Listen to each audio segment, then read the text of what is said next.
kasamın yatırılmağı ve eskeri kasamın düzülmeği vardı. Türkmenistan'ın kurucu hükümetinden teklifnama. Bilgi, fikir, söz ve informasyon taydan uzak wagt dünya yapık olan istenlik bir devletin ilatını iri yaştan ol devletin başında duran şahsiyet kultuna yani men prezident, men şah, men sultan diyeni entek beyni bekmedik. Yalnızca dil biten ir çağalık yaşından ol neyletkar hükmüravanı kasam ettirmek cemiyetin sonunun başıdır. Bu kasamın neticesinde milletin dünyadan yok olup gitişini akıl yetmezlik, dine bilgisizlik ya da kem akıllık değil.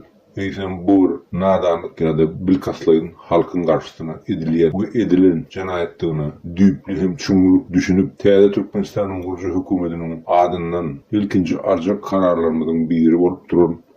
Yurdun içinde harba kasamların başka ehli kasamların ve prezidenti ve parlak varadaki sözlerini yatılmağı varada karar kabul edilmeğini teklif ediyoruz. Bu teklif ehli umumi ilatın ve Milli Halat Ediş Komitesi'nin dikkatini ödülünüyor.